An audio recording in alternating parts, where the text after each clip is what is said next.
Bienvenue dans Be Back, le podcast qui accompagne ceux qui traversent une épreuve de santé, pour soi ou pour un proche. Je suis Suzanne Loriou, spécialisée en épreuves de santé, patiente experte et créatrice d'un accompagnement qui s'appelle Éléments.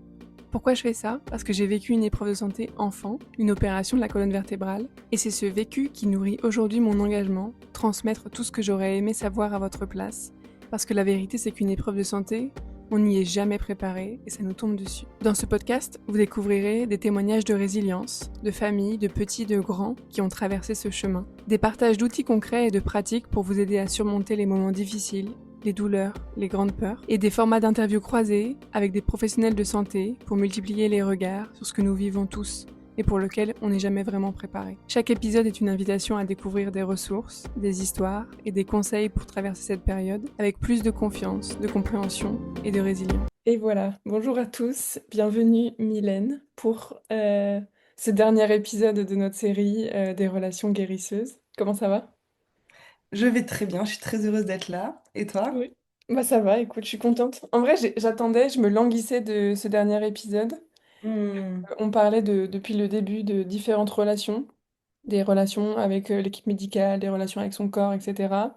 Aujourd'hui, on va vraiment parler de pourquoi la relation, pourquoi c'est important, comment est-ce que c'est, enfin, qu'est-ce qui explique aussi que c'est important de être en relation, juste ça, que ça soit avec soi, avec les autres, aussi avec son système nerveux. Et je pense que ça, c'est un endroit où tu vas vraiment pouvoir nous éclairer, nous guider. Parce que je pense que quand on traverse une épreuve de santé, une épreuve dans la vie en général, mais encore plus dans son corps, je pense que quand la santé vacille, nos relations aussi, elles sont hyper challengées. Je pense qu'on peut Hmm. avoir même toutes les deux, ouais, deux expériences de ça, peut-être même différentes, tu vois, mais je pense qu'on peut avoir une expérience assez singulière aussi sur ce qu'on a traversé nous personnellement. Hmm. Donc l'idée, c'est de revenir un peu sur ça, sur ouais, comment est-ce que une épreuve de santé, par exemple, ou une maladie, une pathologie peut venir fragiliser un peu certaines relations que tu peux avoir, et ô combien on guérit en relation. Ouais. Parce que ce qui est intéressant, c'est que la base, souvent, des maladies et des troubles et des problèmes psychologiques, c'est la relation aussi. Donc c'est ça où c'est hyper intéressant et effectivement, tu boucles en réparant en relation, en fait. Mhm, exactement. Et je pense que ça, on l'a pas, c'est pas un concept qu'on a toujours. En tout cas, moi, c'est pas un concept que j'avais quand j'avais les problématiques de santé, tu vois. C'est pas du tout ce Non. truc-là qu'on est allé chercher. Et je trouve que ça fait partie ouais, des endroits où on peut trouver des explications aussi sur ce qu'on vit, où on peut trouver des solutions, Hmm. du réconfort, Ouais, du euh, soutien. du soutien, exactement. On se refait ce petit dos à dos, ce dernier petit dos à dos. Bon, après, il y en aura plein d'autres Bon, je me peut-être. suis déjà installée, moi. Alors, je pense qu'un premier axe qu'on peut aller regarder, c'est justement quand on a une problématique, quand la santé isole. Tu vois ce que je veux dire? Est-ce que toi, si on revient un peu sur ce que toi t'as traversé dans ton expérience, dans ton histoire avec les troubles alimentaires, comment est-ce que tu vivais les relations avec les autres à ce moment-là? Et est-ce que tu te sentais isolée? Comment ça s'est passé pour toi? Euh, Bah, en fait, bon là c'est déjà hyper intéressant parce que enfin, j'ai déjà plein de trucs avec le système nerveux qui me viennent, mais en gros quand tu vas mal, euh, quand t'as des douleurs et tout ça, c'est sûr que tu as envie de te protéger et tu as envie de t'isoler. Donc moi c'est vrai que à l'adolescence, j'avais des amis, je me suis jamais complètement isolée parce que bah, moi, de base, j'ai un attachement anxieux, on pourra peut-être développer un peu plus après, mais moi, j'ai vraiment besoin du lien à l'autre. Mais par contre, voilà, les week-ends, je sortais pas trop. Quand j'étais ado, enfin, c'est vrai que quand j'ai commencé à avoir mes troubles alimentaires, je faisais du sport, mais voilà, je faisais pas non plus. J'étais assez casanière et je me rappelle surtout de ma mentalité où je pensais beaucoup que les animaux valaient mieux que les hommes. Enfin, voilà, j'avais beaucoup d'histoires qui tournaient comme ça en boucle. Et je m'étais vraiment créé mon petit monde intérieur pour me dissocier, pour me déconnecter quand j'étais en cours ou quand j'étais dans des situations où, dans la voiture, des situations où j'étais vraiment en difficulté. J'avais vraiment créé cet autre monde dans ma tête, vraiment avec des gens qui avaient des noms C'était vraiment mon soutien en fait. Donc voilà, mais c'est vrai que je pense pas que tout le monde l'a vu, que j'étais isolée, mais moi je me sentais très très seule en fait. Et ça c'est aussi quelque chose, je pense qu'on peut rappeler, c'est qu'on peut se sentir très seul en étant entouré. Ouais. Parce que si on n'est pas entendu, on est très seul en fait. Oui, et puis cette idée que justement, enfin, avoir besoin de se créer un autre monde, enfin, c'est vraiment typique aussi de ce genre de sentiment de, bah, en fait, je sens qu'il y a personne qui répond autour de moi, il y a personne qui capte, qui me comprend, qui arrive à me retrouver finalement là où j'en suis, moi. Que ça soit des amis du même âge, des parents, des grands-parents, enfin voilà, de la famille. Comme si il y avait plus d'endroits où j'arrivais à me retrouver avec les autres finalement. Je suis obligée de créer quelque chose. Ouais, c'est exactement ça. Ben, mes besoins qui n'ont pas été assez écoutés à un moment euh, par les gens qui s'occupaient de moi. Et du coup, ben, en fait, j'ai plus envie d'essayer. Enfin, je peux plus partager quelque chose parce que j'ai trop peur qu'on me le donne pas. Donc, je préfère moi-même essayer de me créer tout ce qui peut m'apporter mon bien-être. Donc, ça va vraiment donner des pensées comme je vais me débrouiller par moi-même, je vais tout faire tout seul, j'ai besoin de personne de toute façon. Et ça, c'était vraiment des pensées que j'alimentais, quoi, moi. Mhm. Oui, donc il y avait Et vraiment cet enfermement qui s'est peut-être créé d'une manière un peu sournoise. Tu l'as pas senti, il n'y a pas eu un moment en particulier qui t'a fait genre comme te refermer, mais c'était vraiment, enfin, ça a été, ouais, au fur et à mesure, tu as commencé à sentir qu'il y avait moins d'interactions possibles ou qu'elles étaient dangereuses entre guillemets, dans le sens où, bah, en fait, c'était encore le risque de pas être vraiment connecté, quoi. ah ouais, vraiment, je pense que ouais, mon système voyait ça vraiment comme du danger. Donc, je disais à tout le monde que ça allait bien et voilà. Et puis, on me disait que de toute façon, l'adolescence était difficile, que on n'était pas bien dans son corps à l'adolescence. Donc voilà, en fait, enfin, on me créait des réponses, donc je les adoptais, quoi. Ouais, et on en parlait tout à l'heure avant d'enregistrer de cette période-là de l'adolescence. Ouais, C'est vrai, je pense que nous a tous et toutes marqués. ouais, c'est exact. Singularité quand même. Ouais. Et Inter- toi, du coup, comment c'était ton adolescence? Enfin... Euh, bah en fait, moi, si je me pose la question avec ce point de vue-là de les problématiques de santé qui isolent vraiment à ce moment-là, euh, je pense que moi, j'ai perdu la connexion avec moi avant de la perdre avec les autres. J'ai perdu avec mon corps vraiment, avec mes sensations, et ensuite, du coup, je me suis... Enfin, c'est comme si c'était vraiment très très compliqué physiquement parlant, même d'avoir de la connexion avec les autres.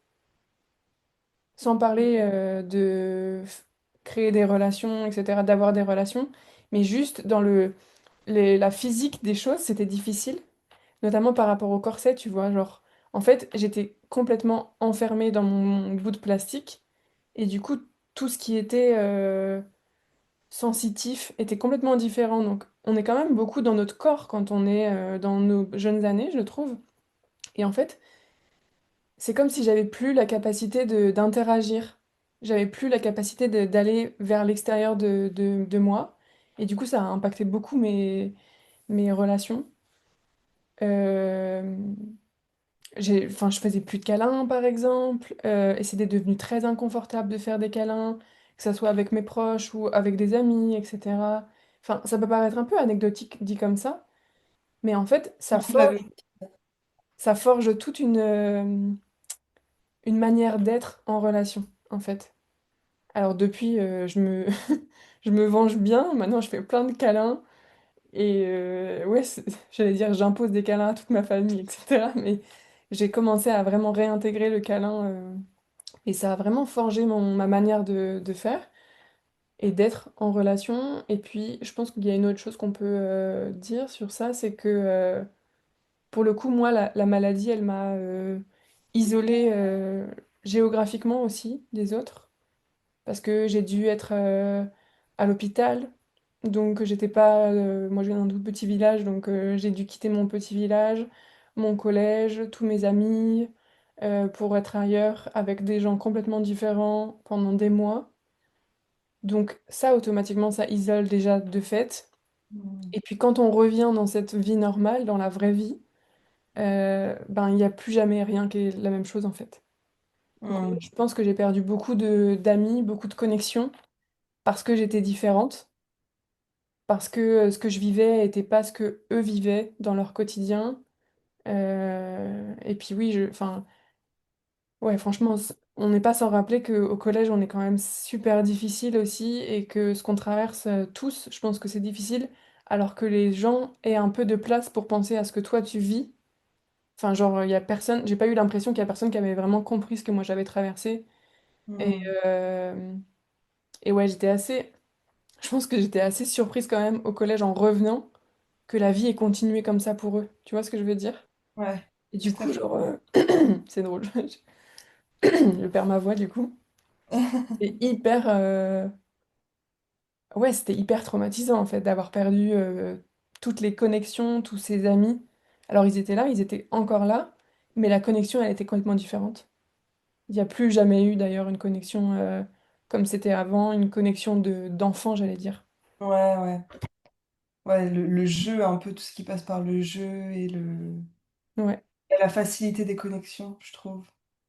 Je vois Bah, tout et à puis fait. moi, physiquement, c'était même plus possible en fait. Genre, je tombais tout le temps dès qu'on faisait des trucs, genre j'allais dire des cache-cache et tout, mais tu sais, de sauter sur des trucs et tout. Genre, j'étais toujours celle qui se faisait mal en fait. Donc à un moment donné, vraiment, je pense que ça m'a. Ouais, je m'impliquais plus, moi, dans ces interactions-là en fait. Parce que je savais que, entre guillemets, soit ça allait mal finir, parce que j'allais plus arriver à gérer ben, le niveau de ce que les autres pouvaient faire et ce que moi je pouvais faire. Et puis je pense que j'avais peur de gêner à un moment donné, Mm. de ralentir un peu le mouvement, tu vois. Ouais, je vois tout à fait. Ouais. Est-ce que toi, c'est un truc qui te parle aussi, finalement, c'est pas, c'est ouais, c'est du silence, de l'espace qui se crée entre toi et les gens, en fait. Ouais, mais je pense que c'est pas mal ce que tu as dit. Je pense que pour moi, ça a été pareil. Je pense que je me suis dissociée. Je pense qu'avant de se couper des gens, on se coupe de soi-même. Euh, Et quand je dis de soi-même, ça veut dire on ressent plus son corps. Ça veut dire que bah, justement, là, je disais mes pensées. C'est là, à ce moment-là, où j'ai commencé à être beaucoup dans ma tête et beaucoup à m'identifier à ces histoires-là, en fait. De je suis différente, de toute façon, on ne me comprend pas. Donc, je pense que je me suis d'abord dissociée de moi avant de me séparer des autres, quoi. Mais ça me parle bien, ouais. Ça me parle complètement, même. Et justement, ça me fait venir aussi à cette question que, enfin, toi, c'est vraiment ton expertise, l'endroit où j'ai l'impression, en tout cas depuis ces dernières années, avec lequel tu travailles le plus sur ce que tu as vécu et pour le futur, sur le rôle du système nerveux. Justement, comment est-ce qu'on arrive à avoir une lecture différente en ayant ces notions-là autour du système nerveux? En fait, qu'est-ce qui se passe quand on est face à une épreuve comme ça? Comment est-ce que on réagit? Comment est-ce que notre système nerveux réagit? Qu'est-ce qui explique en fait? Hmm. Alors concrètement, quand on a un danger, un danger c'est quelque chose qui est perçu ou réel, hein, c'est pas forcément un lion qui vient nous attaquer ou ça peut être voilà, une sensation par exemple, de perdre de la connexion avec ses parents, ou d'avoir une douleur par exemple pour toi, tu vois. Donc il y a quelque chose qui vient nous attaquer, un danger donc réel ou perçu. Et là, la première réaction de notre système nerveux, donc qui régit tout notre corps, ça va être soit de se combattre, soit de fuir. Sauf que ben, dans nos deux cas, en fait, ben, moi, c'était beaucoup de. Je me sentais très très mal à l'école, je me sentais très très mal dans mon corps, j'ai eu des situations d'humiliation. Et en fait, c'est des situations où je n'ai pas pu bouger, comme toi d'ailleurs. On était enfermés, on était face à une situation et on n'a ni pu partir en courant, ni pu nous battre contre les gens. Donc en fait, ce qui se passe, c'est que le système nerveux est très très bien fait et le corps est très très bien fait. Du coup, comme c'est trop douloureux, en fait, là, on va se figer et c'est là où on va se dissocier. Donc là, on peut vraiment imaginer, par exemple, quand vous voyez un animal qui fait le mort, c'est vraiment, euh, c'est vraiment la même chose pour nous qui nous arrive. Parce qu'en fait, si on peut ni se battre, ni fuir, en fait, c'est un danger de mort imminent. Si tu as un danger et qu'en fait tu restes face au danger, ben, vous pouvez vous imaginer que c'est comme si en fait ben, la mort allait nous arriver. Voilà, faut vraiment imaginer que quand c'est perçu, c'est vraiment la même chose. Donc ça veut dire que si vous vous imaginez que vous allez vous faire taper, par exemple, quand on a peur de quelque chose, c'est la même chose que si ça arrivait vraiment. Donc, et donc à ce moment-là, quand on peut ni fuir ni se battre, ben on se dissocie en fait. La dissociation, c'est vraiment une sortie de corps. Enfin, moi, je sais que j'avais l'impression, des fois, je touchais mon corps, mais j'avais l'impression que c'était pas mon corps. Enfin, c'est vraiment cette sensation de, où des fois, il y a des gens qui te disent, j'ai l'impression d'être dans une boîte, où j'ai l'impression, ouais, que je touchais mes jambes, j'avais l'impression que c'était pas mes jambes. Donc, c'était assez, ouais, j'ai vécu là-dedans pendant très longtemps, à titre personnel, jusqu'à mes 30, 29 ans, je pense. Et là, j'ai découvert le breathwork et à travers le breathwork, j'ai découvert le système nerveux. Et en fait, moi, ça m'apporte une lecture parce que les pensées suivent l'état. Donc, si j'ai des pensées où j'ai besoin d'être seule, c'est vraiment que j'ai cette énergie dorsale, cette énergie de dissociation qui est là, quoi. Donc, en fait, si on va bien, entre guillemets, c'est quand on est en ventral. Et dans cet état-là, la connexion aux autres est facile, la connexion à soi est facile, les connexions sont très faciles en règle générale, la nature, on a de l'intuition, on est créatif. Euh, donc quand je sais que je suis pas dans cet état de flow, je sais qu'il y a quelque chose qui se passe, pas que ce soit mal ou pas bien, parce que c'est toujours de la protection, hein. Je pense que ça faut vraiment toujours se le dire, que notre système il nous protège. Mais par contre, voilà, je me dis qu'il y a un état et qu'il y a peut-être que je vais devoir me soutenir pour me ramener jusqu'à l'état ventral, donc l'état de sécurité et de connexion. C'est intéressant ce que tu dis. Merci pour ces explications parce que et de le rappeler aussi qu'en effet, enfin, c'est de la protection. C'est vraiment le cerveau qui shut down quoi pour se protéger, pour faire en sorte que ben qu'on parce que sinon ça serait trop quoi, ça serait beaucoup trop à gérer. Je trouve ça hyper important de le redire aussi ce truc-là de en fait, vous allez ressentir des choses, enfin en fait, quand on est enfant, on ressent des choses mais on n'a pas les mots forcément. Et je trouve que c'est beau de dire aussi que ensuite, tu peux venir en compréhension de ce qui s'est passé. Et oui, tu vas retrouver des sensations dans ton corps qui vont te rappeler telle période, telle période, telle période.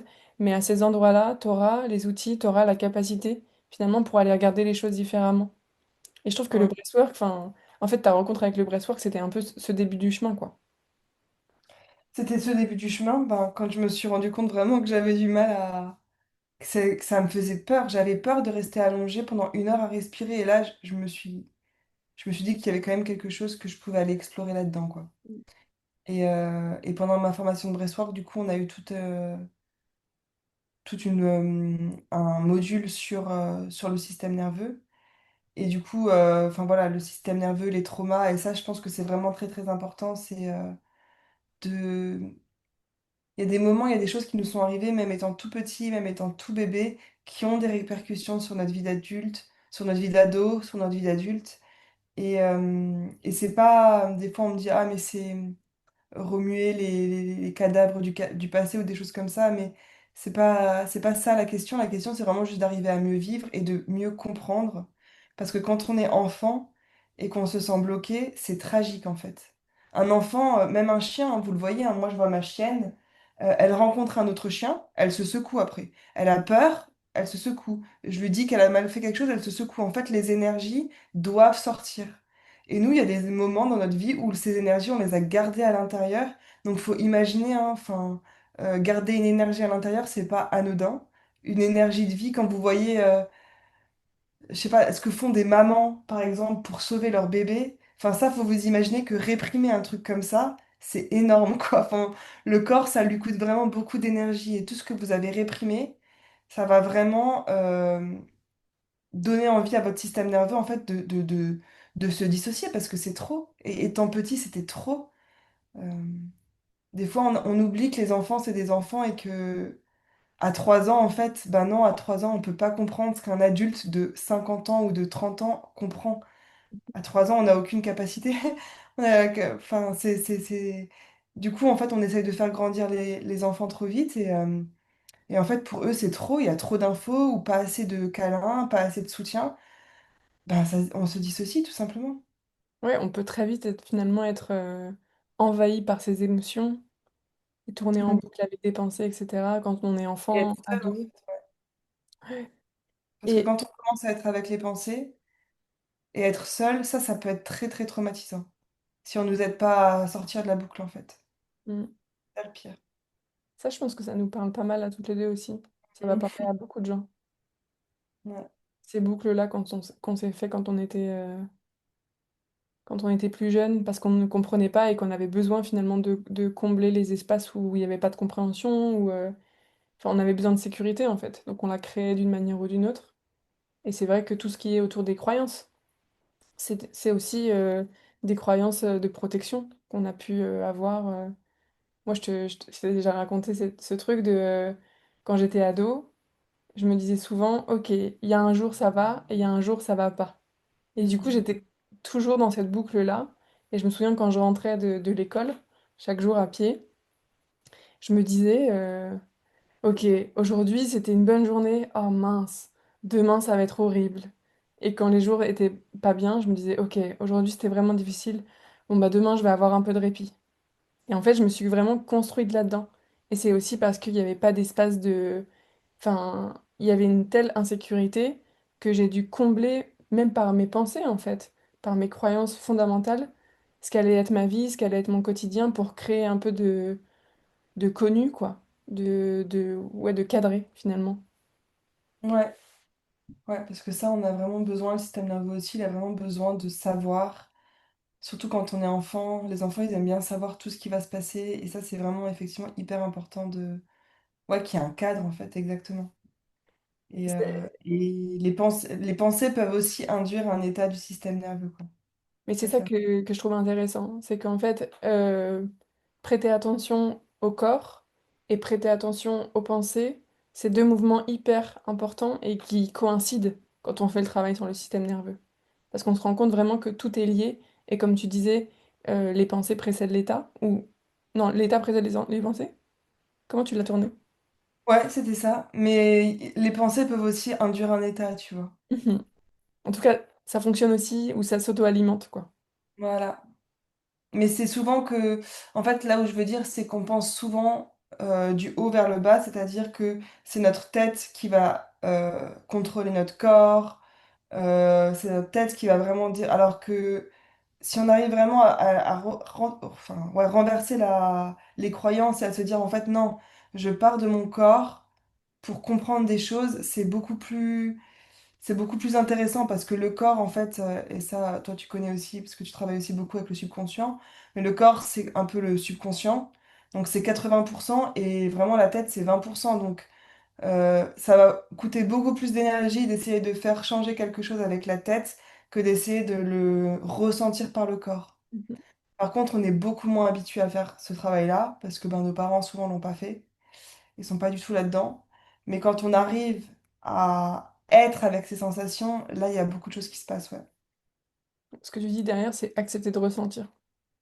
Accepter de ressentir, mais il faut pas non... Enfin, comment dire ça? Moi, je sais que pendant longtemps, j'ai voulu faire ce travail seul. Et encore une fois, je vais vraiment rappeler que c'est pas un travail qui se fait seul. Parce que ressentir, il y a ressentir seul et il y a ressentir en relation. Et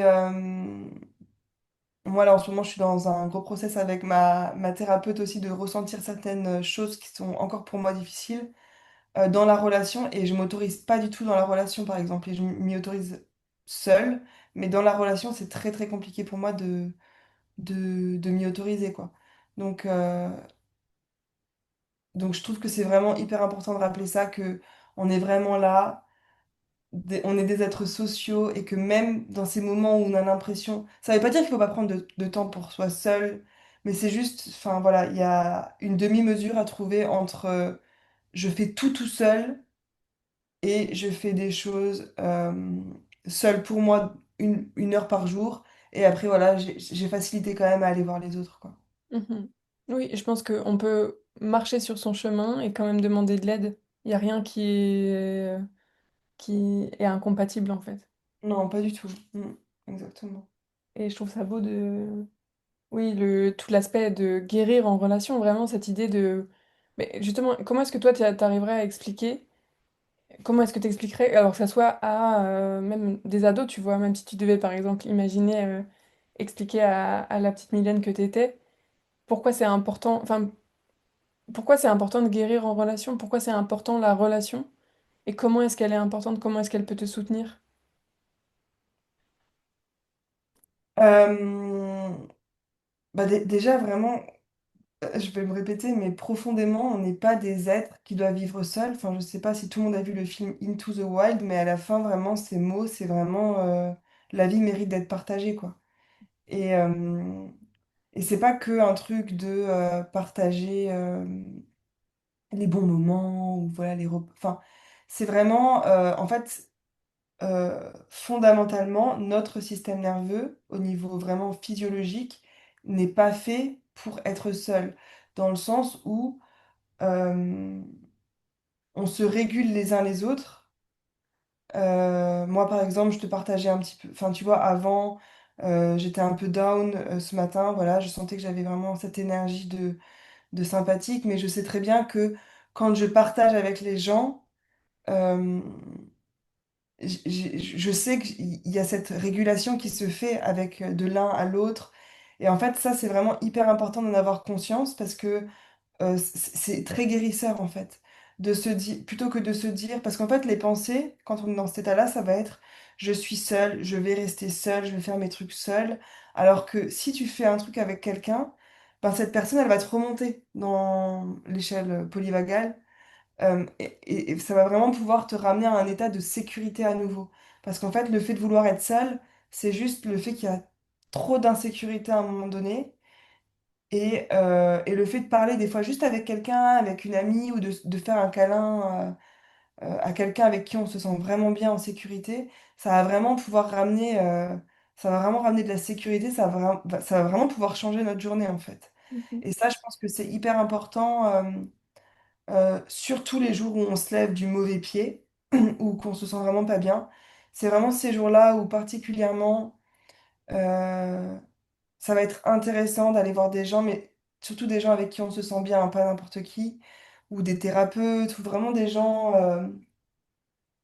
en qui on a confiance en fait. Le pouvoir de la co-régulation avec quelqu'un avec qui... Le pouvoir Moi, de je la crois très très fort en ce pouvoir du... Enfin, moi, je l'expérimente, là où je l'expérimente la manière la plus puissante, c'est vraiment les longs câlins, les longues Mm. étreintes, tu vois. Et je trouve que c'est impressionnant. Enfin, faites le test avec vos proches, etc. Enfin, voilà, avec... je pense... Je sais même pas si t'as testé avec Pomme, par exemple. Mais je suis sûre que ça fait à peu Moi, près la même chose. ma chienne, elle me régule beaucoup, ouais. Mais Ouais, après, c'est et aussi c'est être très bien. impressionnant dans le corps ce que ça fait, en fait. Le souffle qui est plus long, la poitrine qui est plus relâchée, etc. On sent même, moi j'ai toujours les trapèzes qui sont très tendus, ça se relâche, enfin, c'est impressionnant dans le corps.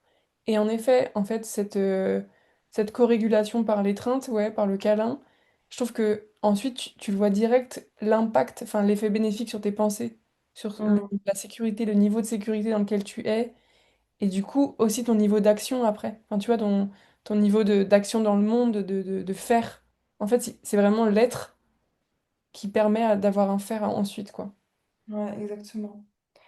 Et après, parce que moi, je sais que des fois, quand je suis dans ces états-là, j'ai pas trop envie de contact. Donc ça, c'est aussi OK. C'est aussi mettre ses limites. Donc pour les personnes qui vont écouter, si jamais ça vous arrive, des fois, juste discuter avec une amie, en fait. C'est vraiment, ça passe même si on est au téléphone. C'est ça qui est assez fou. C'est vraiment juste rentrer en contact assez long, pas 30 secondes. voilà, comme le câlin, il faut que ce soit quelque chose vraiment de voulu, mais vraiment si vous arrivez à rentrer à vous laisser juste même discuter avec quelqu'un, des fois même au supermarché, enfin voilà, vous pouvez trouver des ressources partout, la boulangère si vous n'avez pas, mais vraiment garder du lien, chercher du lien. Il y a des gens, des fois aller chez le coiffeur, il y a des gens vraiment qui sont là pour aider à remettre du lien, quoi. Il y a des métiers un peu du lien comme ça.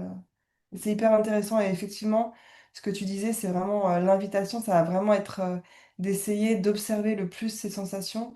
Et plus on observe ses sensations, plus on se reconnecte et on crée du lien avec son système nerveux. Et là, vraiment, il y a des choses magiques après qui se passent, quoi. Mm. C'est drôle parce que ce que tu me dis, ça me fait penser à une chose. Et je me rends compte en fait que il y a quelques années, j'arrivais vraiment pas à reprendre des relations comme je l'aurais voulu, à un niveau de connexion que je m'autorisais, etc. Et c'est vraiment passé aussi par une première étape de connexion à moi et de Mm. compréhension de comment moi je peux mieux comprendre ce que je ressens. Ah, mais je me vois penser comme ça, ok, etc., etc. Et cetera.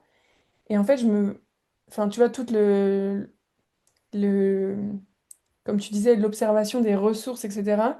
Moi, je l'ai eu dans un premier temps à mon niveau, juste de moi à moi. Et c'est dans cet état-là où j'avais plus de connexion de moi à moi que ça a permis une ouverture différente aux autres. Moi, je vais souvent parler du toucher, enfin du toucher et des odeurs. Pour moi, c'est à peu près Mm. les trucs qui fonctionnent le mieux sur moi. Je sais plus à quel âge, donc j'étais encore à Paris, je faisais mes études. Je m'étais écrit une petite liste. Ça s'appelait, enfin, je crois que je l'ai toujours, donc elle s'appelle toujours comme ça. La liste des petites choses qui me font du bien. Et en fait, c'était des trucs, enfin, bateaux, entre guillemets, mais c'était surtout des trucs de toucher. Donc, par exemple, mettre tel jean ou mettre telle chemise, parce que je savais que le toucher sur mon corps, ça allait me mettre tellement en sécurité, tellement bien, qu'ensuite j'allais pouvoir exister dans le monde, que j'allais pouvoir me connecter après. Et sans ça, enfin, moi, je suis vraiment sur ce côté de les choses que je mets sur mon corps, c'est hyper important. On en parle aussi avec les huiles, etc. Mais il y a vraiment ce truc de sentir et toucher. Moi, je m'habille de manière instinctive le matin. Je sais pas comment est-ce que vous vous habillez, mais moi, je sais, enfin, j'ai appris au fur et à mesure de me dire, ok, maintenant, je sais que aujourd'hui, j'ai besoin de telle matière sur mon corps, ou j'ai besoin de, enfin, après, moi, je connais ma garde-robe, mais j'ai besoin de tel t-shirt, parce que je sais qu'il me fait cette sensation-là. Et je sais que c'est de ça dont j'ai besoin. Et ce que j'ai remarqué, c'était vraiment cette compréhension-là aussi de moi-même qui me permet ensuite d'être en relation avec les autres. Je sais pas si c'est un truc que toi aussi t'as traversé, même par rapport aux troubles alimentaires par exemple. Euh, Moi, je pense que ça s'est fait un peu ensemble. Après, c'est hyper intéressant parce que il y a beaucoup d'exercices pour le système nerveux, pour se reconnecter à soi qui sont, c'est vraiment, ça passe vraiment par les sens, hein, parce que les sens, c'est une super voie pour ressentir en fait, sans que ce soit trop violent. C'est assez doux de regarder quelque chose qui te fait du bien, de sentir une odeur qui te fait du bien, de voilà, et entendre ce qu'il y a dans ton environnement. Moi, je pense que j'avais toujours un truc avec les odeurs, mais je pense quand même ouais, que ça s'est peut-être recommencé aussi par les odeurs. Moi, pas trop par le toucher. Le toucher, c'est venu la dernière année, là, je dirais. Euh, mais moi, je pense que j'étais comme, enfin, comment dire ça? J'avais quand même très très envie de ressentir, j'avais cette envie viscérale de ressentir mon corps, quoi. J'avais cette envie de que ce soit agréable pour moi parce que quand je courais, c'était désagréable pour moi. Il y avait que quand j'étais dans l'eau où je sentais et qu'en fait mon corps était en, en apesanteur, enfin pas porté par une autre substance. Donc j'avais vraiment envie en fait, j'avais l'impression que moi, tous les jours, mon corps était lourd. Donc, c'était vraiment mon premier objectif, c'était vraiment ça, je crois, de retrouver de la légèreté dans mon corps, en fait, de retrouver ouais, de la fluidité dans mon corps, vraiment. Ça me parle de ouf ça. Hmm. De Et pour ouf. toi, J'aime la le suite pouvoir a de été l'eau. très... très intéressant. Ouais. Je me suis posé la question, enfin, ça m'a interrogée tout à l'heure, ça m'est passé par la tête. Est-ce que toi, en tant qu'infirmière, il y a quelques années, tu avais observé des familles ou des patients qui, enfin, en fait, qui s'isolaient dans la maladie, tu vois? Et comment est-ce que tu le comprenais à l'époque? Euh, ben, les gens s'isolent. Alors c'est très rigolo, c'est très très intéressant ça d'ailleurs. Je pense que c'est hyper intéressant. Vraiment culturellement, on voit vraiment des cultures. Genre j'avais beaucoup de familles. Enfin, j'avais beaucoup. J'ai eu des familles type roumaines ou des choses comme ça, ou des familles africaines ou des choses comme ça, où tu vois déjà que nous, avec notre culture française, on est en mode waouh, il y a beaucoup trop de monde qui vient. Et en fait, eux, ils ont vraiment ce truc de garder le lien. C'est très très intéressant. C'est très très intéressant, même dans leur façon de faire le deuil. Enfin, bon, ça n'a pas trop de lien, mais donc déjà, je voulais dire ça que je pense qu'on a un rapport en, en Europe, enfin ouais, même pas en France, je pense, parce que vraiment j'étais assez surprise par ces familles roumaines qui étaient vraiment, il y avait vraiment beaucoup de monde qui venait, quoi. Le pouvoir de la communauté? Ouais, ils étaient beaucoup plus liés à la communauté. Et par contre, ben voilà, les personnes françaises, enfin voilà, même s'ils étaient, mais des gens qui avaient vécu longtemps en France, disons. Là, tu voyais quand même la différence assez isolée. Il y avait toujours la famille proche qui venait, mais après, c'était souvent douloureux pour tout le monde parce que beaucoup de tabous autour de la mort, de ce qui va passer. Enfin, tu voyais vraiment que c'était très, très, c'était un peu forcé souvent. J'ai assisté à un mariage quand même, quand j'étais en... Enfin, parce que moi, du coup, je vais quand même replacer, j'étais... Là, je parle beaucoup de mes expériences de quand j'étais en service d'oncologie, donc c'est tout ce qui est les cancers. Donc là, il y a vraiment beaucoup... Mais là, le corps était vraiment très en souffrance, donc je pense que, enfin, voilà, en fait, tu essaies de mettre de la sécurité comme tu peux aussi. Mais je pense aussi que l'hôpital isole aussi de par sa configuration et la façon dont ça a été pensé en fait. Tu vois, même nous, on disait à chaque fois pas trop de monde dans les chambres, faut pas qu'il y ait trop de visites. Enfin, il y avait beaucoup, beaucoup, beaucoup de règles. Et je pense qu'il y a des gens que il y a des gens à qui ça faisait peur aussi l'hôpital. Beaucoup de familles à qui ça faisait peur de venir, qui avaient peur de l'hôpital. Donc, je pense qu'il y a beaucoup de trucs entremêlés à cet endroit-là, mais qui effectivement créent quand même beaucoup d'isolement. Et, euh, et par contre, j'ai vu beaucoup de gens partir seuls. Ça, c'était aussi assez... qui attendaient d'être seuls vraiment pour... Mm. Donc ça, je sais pas, ça peut aussi questionner, je trouve. Il y a un peu de Euh, pudeur même là-dedans, j'ai l'impression. ouais, ouais, Ah, ça me parle bien ça. J'essaye d'analyser comment est-ce que moi je me suis comportée. Tu vois ce que je veux dire? Comment est-ce que... ouais, Parce que moi j'ai fait plusieurs séjours à l'hôpital du coup. Alors je comprends enfin, ce que tu dis sur le cadre, l'organisation hospitalière en tant que telle. En effet, elle cadre tellement la personne qu'elle isole, de fait. Elle protège, j'ai envie de dire, mais elle isole. ouais, Et moi je pense qu'il y a eu une solitude que j'ai subie au moment où, quand j'étais plus jeune et que j'avais mon plâtre, là, quand je suis allée à l'hôpital pendant quelques mois. Parce que j'avais eu très très peu de visites. euh, Parce qu'en fait, c'était long, quoi. Et les gens sont pas forcément venus. C'était des mois et des mois. J'avais l'impression que, en fait, j'étais complètement sortie de la vraie vie et que les gens juste m'avaient oubliée. Et, euh, et je pense que alors sur le coup, je l'ai pas forcément conscientisé comme étant un énorme traumatisme, même si je m'étais dit, waouh, ça fait mal quand même. Et là où tu vois que ça a eu une répercussion sur moi, peut-être un peu plus que ce que je pensais, c'est que quand j'ai eu toutes les questions autour de l'opération, pour le coup, donc là, il ne s'agissait pas d'une hospitalisation de long terme, mais c'était une opération qui était à grand risque, etc., etc. Et là, pour le coup, comme je pense que j'avais peur de souffrir de l'isolement, j'ai créé de l'isolement. Hmm. C'est-à-dire que déjà, ça a été pour moi une décision qui a été... je suis vraiment passée par les étapes du deuil de l'ancienne Suzanne qui allait pas se faire opérer. Donc j'étais vraiment genre dans le déni de non, c'est impossible que je me fasse opérer, etc. C'est pas possible, etc. Jusqu'à l'acceptation et finalement à la décision que j'ai prise de le faire. Et je devais me faire opérer le plus rapidement possible. Sinon il y avait des risques pour la colonne, donc des risques de paraplégie.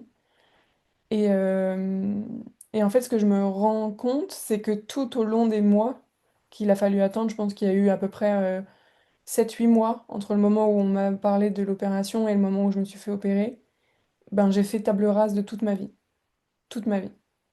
Hmm. J'avais j'avais un petit ami, j'ai arrêté la relation, et voilà, j'ai coupé court à des relations d'amitié aussi. Enfin, en fait, j'ai fait vraiment table rase de tout ce qui se passait. Je pense pour me protéger moi dans un sens de pas être déçue et dans un autre sens parce que je pensais sincèrement que enfin il y avait vraiment une grande partie de moi qui pensait que j'allais pas pouvoir m'en sortir et du coup je voulais pas non plus enfin je voulais j'allais dire je voulais sauvegarder mais je voulais ouais je voulais protéger les autres donc je me disais bon bah je pars maintenant et puis Hmm. comme ça ben si ça se passe mal ben au moins ils auront pas tu vois genre perdu leur copine en même temps que enfin tu vois genre vraiment ça aurait fait un double coup quoi. J'avais vraiment besoin de me retrouver toute seule enfin, avant de vivre ça et pour vivre ça. En tout cas, j'ai l'impression. Et je pense que c'était quelque chose qui m'a beaucoup protégée, dans le sens où en fait, j'ai tellement senti qu'autour de moi, il n'y avait pas de pilier, il n'y avait C'est pas ça. de personnes sur qui je pouvais me reposer, que en fait, je me suis dit, genre, il vaut mieux que je le vive comme un tunnel et que je sois que moi avec moi-même, en fait. Ça me protégeait moi et ça protégeait les autres. Et je pense que bon, ça a été un des trucs les plus traumatisants de ma vie. Mais c'était vraiment de la protection, tu vois. Et donc l'isolement, il m'a aussi... Enfin, il a été choisi, en tout cas à cet endroit-là, je l'ai choisi. J'ai vraiment... Je me souviens que j'avais conscientisé tout. Je savais qu'il y avait la fête... Je me souviens que c'est drôle parce que c'est cool, les souvenirs reviennent en même temps. Je me souviens de m'être dit, ok, il y a cette fête-là à l'internat. Ça va se passer genre 2-3 mois avant mon opération. Ok, donc à ce moment-là, je vais faire telle annonce, telle annonce, telle annonce. Et ensuite, quand les mois auront passé, les semaines auront passé, je pourrai aussi arrêter cette relation, arrêter ça. Et en fait, moi, j'ai dit au revoir à plein de choses pendant 10 mois avant de me faire opérer, comme si j'allais partir de cette vie, quoi. Et donc, en fait, ouais, je sais pas, C'était ma manière de le vivre, en tout cas. C'est la manière que j'ai trouvée Non, pour non, le... mais c'est hyper intéressant parce que ça, c'est vraiment expliquer tellement bien le système nerveux. C'est vraiment, tu dis, tu as choisi ta solitude, mais en fait, et oui, c'est de la protection. Donc, tu l'as choisi, mais tu l'as choisi par dépit. Tu vois ce que je veux dire? Si quelqu'un était venu et t'avait dit, écoute, tu vas pas rester seul parce que tout va bien aller. Tu vois, si quelqu'un avait réussi à trouver de la sécurité, parce que là, en fait, tu t'es fait un plan sur, vraiment, ça me fait vraiment penser au plan d'épargne, quoi. Genre sur 10 mois, tous les mois, je tège une personne. Petit à petit, ça va le faire. En fait, ça va être moins dur. Enfin, c'est fou, vraiment. Moi, je trouve, enfin, c'est impressionnant comme c'est brillant. Enfin, moi, je trouve que c'est tellement brillant le système nerveux. Quand tu vois ça, ce que ça t'amène à faire, c'est fou. Mais oui, je pense qu'il faut se dire que c'est toujours un choix, mais par contre, c'est un choix vers le bas. Parce qu'il y a toujours un meilleur choix. C'est-à-dire, dans la relation, ça sera toujours le meilleur choix. Après, il n'est pas toujours accessible et c'est bien que tu le répètes, que c'est de la protection.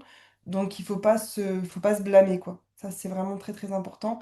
Mais par contre, si on arrive... Enfin, maintenant, il y a quand même beaucoup de thérapies, de coaching qui existent euh, pour ne plus vivre tout ça dans la solitude, en fait. Parce que c'est encore, ça traumatise encore par-dessus, quoi. Complètement. Et je pense que ça nous fait aussi nous rendre compte que le rôle des parents, des proches, mais des parents, enfin, ouais, vraiment de la petite coquille familiale, elle n'est pas toujours accessible parce qu'elle n'est pas consciente. Peut-être que les parents n'ont pas les outils, etc. Mais moi, ça fait partie de...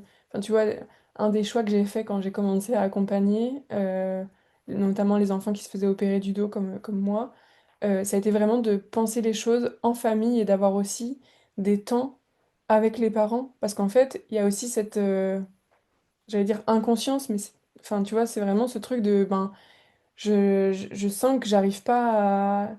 Je sais pas comment agir, je sais pas quoi faire, je sais pas quoi ressentir, je sais pas comment aider, comme j'ai pas les outils, quoi, en fait. Alors que les Il parents, y a ils un, ont un rôle, enfin, il y a il y un a gros manque d'être présent. d'éducation, effectivement, de la part des parents. Enfin, les parents eux-mêmes, enfin, souvent, enfin, en tout cas mes parents et des gens autour de moi que je vois n'ont pas eu cette éducation. Et moi, j'ai envie de tirer le truc encore plus loin, c'est que si vous avez des enfants dans votre environnement, que vous voyez régulièrement, vous êtes responsable et vous...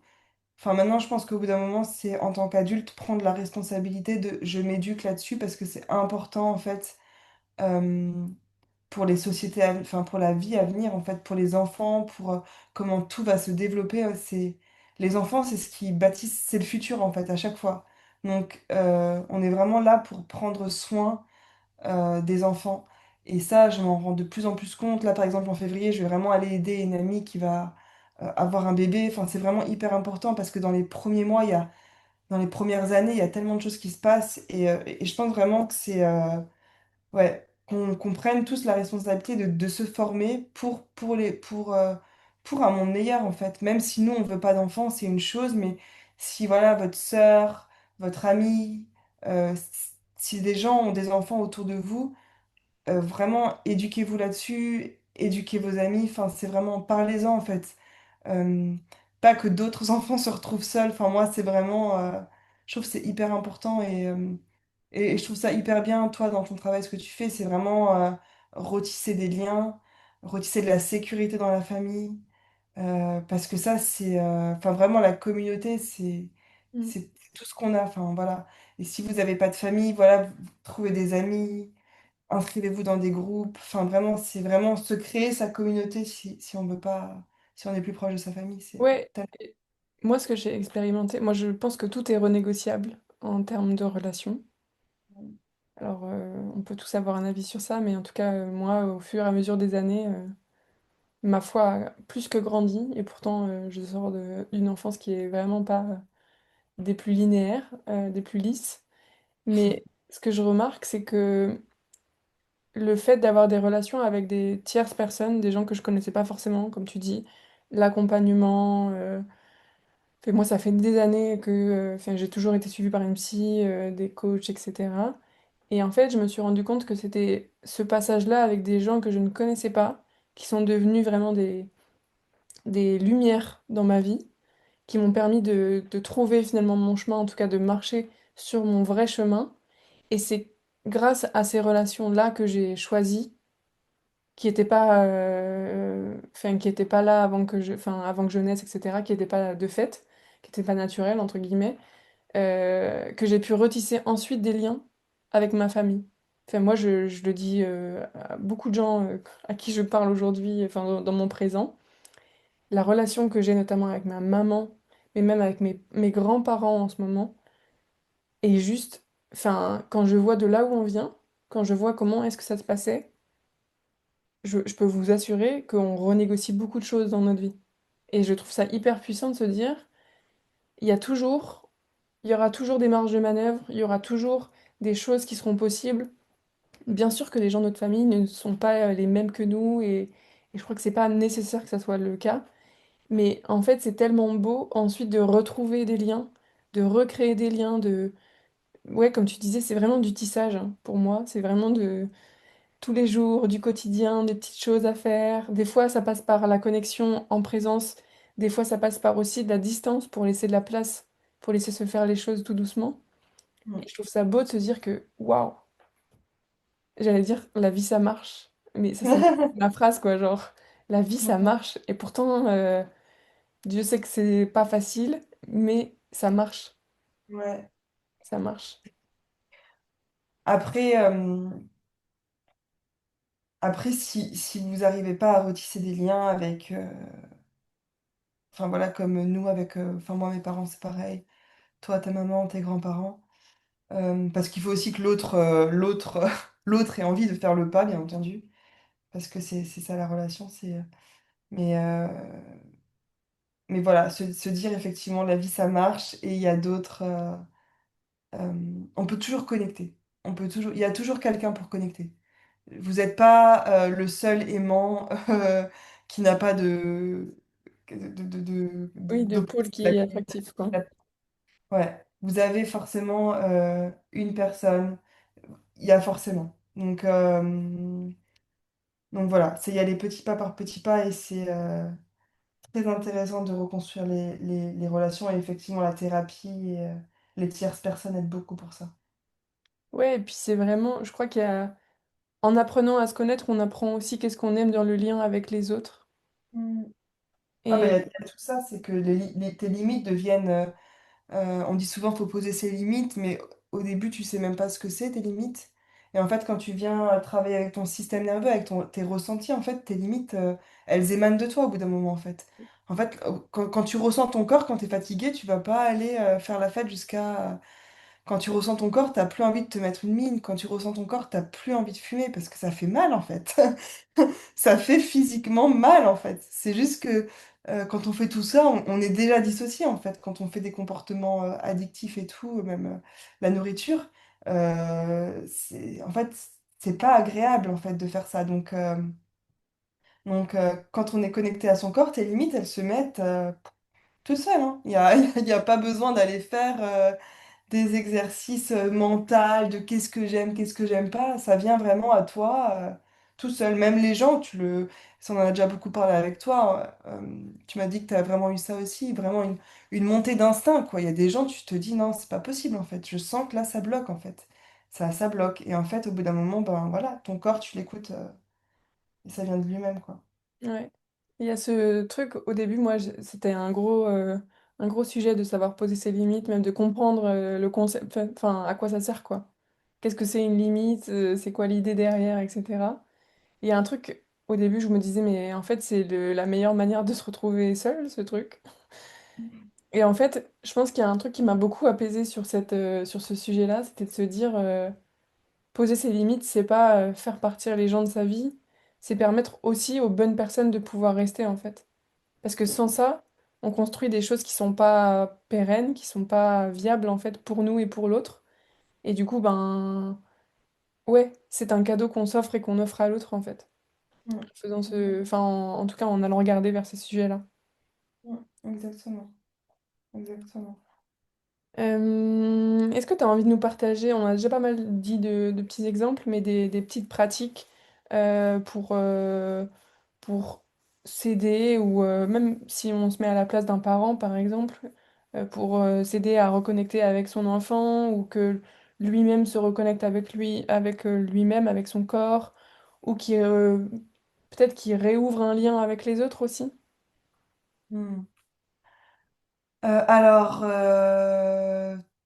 je pense qu'on peut faire les deux en même temps, mais c'est vrai que dans un premier temps, je pense que moi, j'invite d'abord les gens à vraiment se reconnecter avec soi-même. Donc vraiment, je vais parler d'un exercice qu'on nous a fait faire et refaire, mais qui pour moi est vraiment hyper puissant, que je fais tous les matins, même si c'est que 30 secondes, mais vraiment de checker son corps, le body scan, grosso modo. Et en fait, ça va vraiment nous aider à avoir une image de plus en plus précise de notre corps. Enfin, moi, c'est vraiment, voilà, je regarde, là, il y a des tensions, et c'est pas se dire, ah, je vais faire des mouvements, ou ah, qu'est-ce que j'ai fait pour avoir ça. C'est vraiment pas chercher ni de d'où ça vient, ni de comment ça part, c'est juste c'est là, ok, et vraiment respirer avec ça, en fait. Vraiment respirer dans un truc, dans des tensions dans le dos. Moi, j'avais une période où je me réveillais beaucoup avec du dégoût, une envie de vomir. Ok, bon ben voilà, c'est désagréable. On peut se dire que c'est désagréable, hein, ça, il n'y a pas de souci, mais après, voilà, il n'y a pas besoin de chercher de remède tout de suite, en fait. Voilà, c'est désagréable, c'est là, ok. Je respire avec. Le temps que je peux aussi, parce qu'il y a des fois des moments où c'est très très inconfortable. Donc le but, c'est pas d'aller ramener de la douleur là-dedans.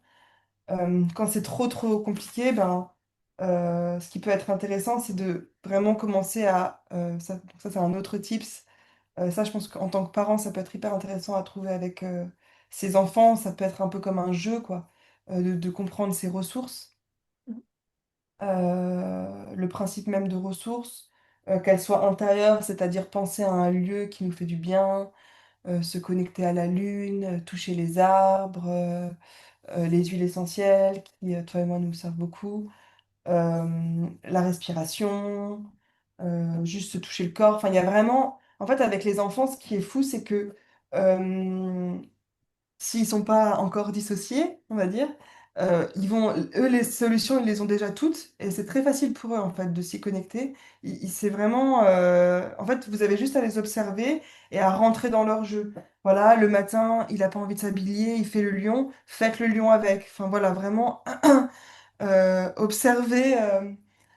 Il saute sur le canapé, au lieu de crier et de dire quelque chose, sauter 5 minutes avec lui sur le canapé, il est juste en train de décharger quelque chose ou laisser le faire. Enfin voilà, vraiment, ça va vraiment être... euh, en fait, vraiment, je pense que c'est vraiment aménager notre vie au niveau temps. Parce qu'en fait, généralement, c'est le temps qui fait qu'on se rigidifie, qu'on devient... Donc vraiment essayer d'aménager son temps pour pouvoir faire que les choses se passent au mieux, quoi. Mais vraiment, si vous observez un enfant, il va vraiment y avoir beaucoup, beaucoup, beaucoup de tips, déjà de base. Donc vraiment le matin, moi, vraiment le body scan, si vous pouvez le soir aussi, euh, sauter un petit peu après. Au début, ça va être induire un peu des mouvements. Voilà, le shaking, je sais, enfin, par exemple, pour moi, au début, c'était pas non plus hyper évident de le faire. Ça peut être des tout petits mouvements, venir juste toucher le corps. Voilà. Moi, ça va vraiment être un travail de beaucoup passer par le corps et la respiration.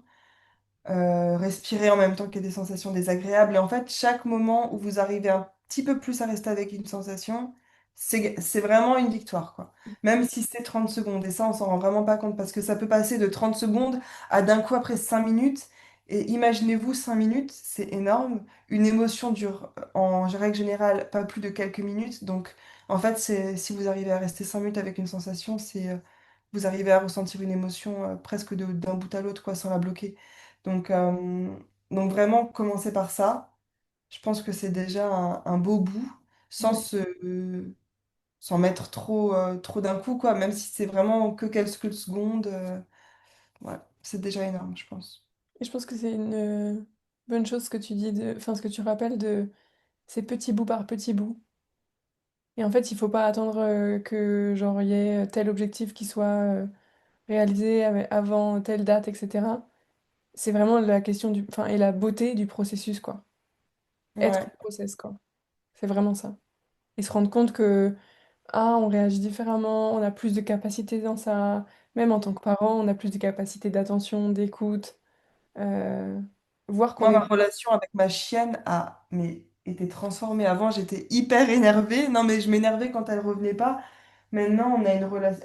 Maintenant, elle revient tout le temps, en fait, même sans que je l'appelle. C'est vraiment assez fou. Et avec les gens, enfin, moi, je vois que j'ai vraiment je m'énerve plus au volant. J'ai beaucoup moins d'énervement.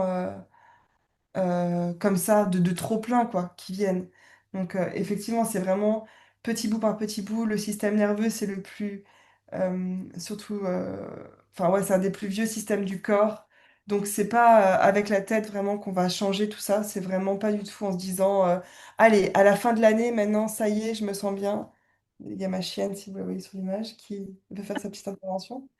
Mais voilà, c'est vraiment pas effectivement, de pas du tout se mettre d'objectifs et de juste se dire, je fais du mieux que je peux, je me connecte de plus en plus à moi et tout va bien aller et je fais confiance au processus. Mm, mm. Magnifique. Merci Et c'est pour ça. bien ce que tu disais avant aussi de reconstruire sa spiritualité, effectivement, de faire confiance.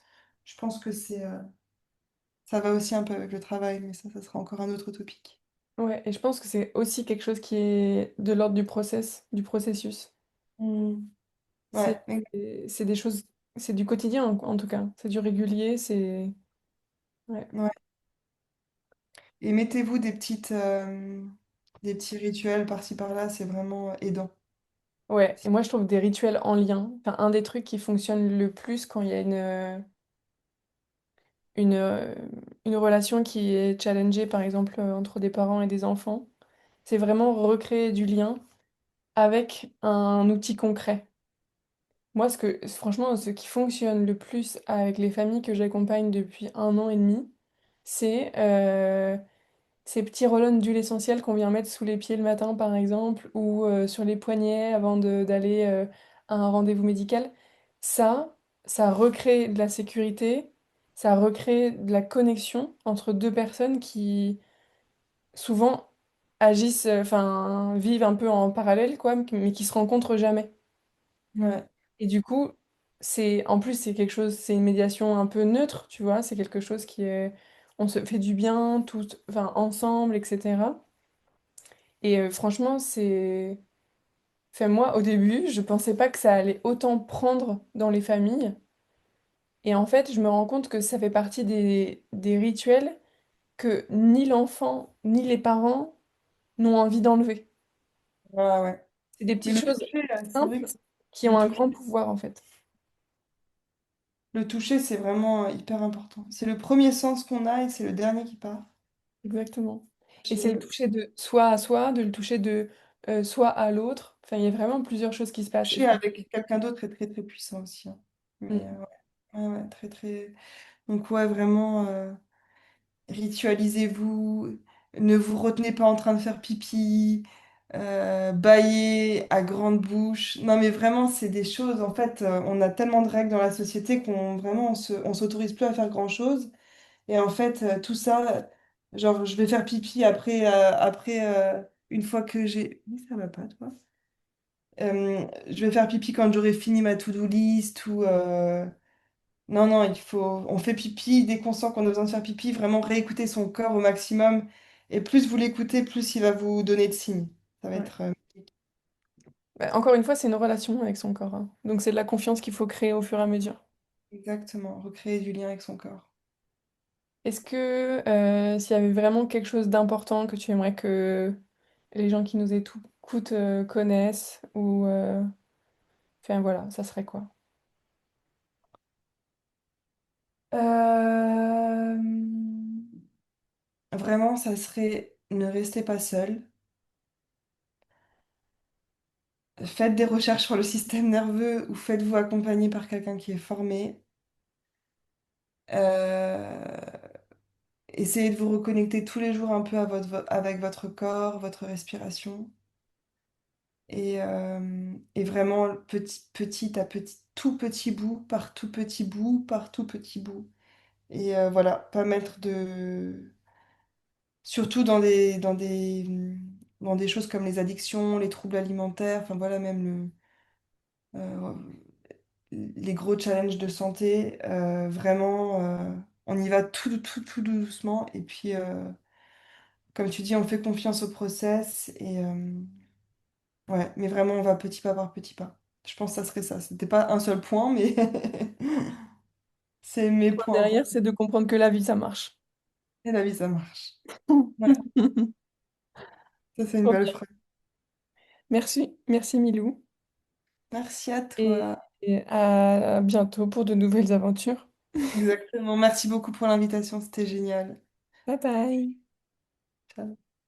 Merci d'avoir écouté Bibac. Si ce podcast vous a aidé ou touché, pensez à laisser une note ou un avis sur votre plateforme d'écoute préférée. Ça aide énormément à le faire connaître à d'autres qui traversent une épreuve de santé et pourraient en avoir besoin. Si vous souhaitez aller plus loin et bénéficier d'un accompagnement personnalisé avant et après une opération ou un traitement médical, découvrez le programme Éléments, l'aide sur mesure dont vous avez besoin pour traverser cette période avec plus de sérénité et de confiance. Pour en savoir plus ou réserver un appel, contactez-moi via le lien en description de l'épisode ou directement sur Instagram.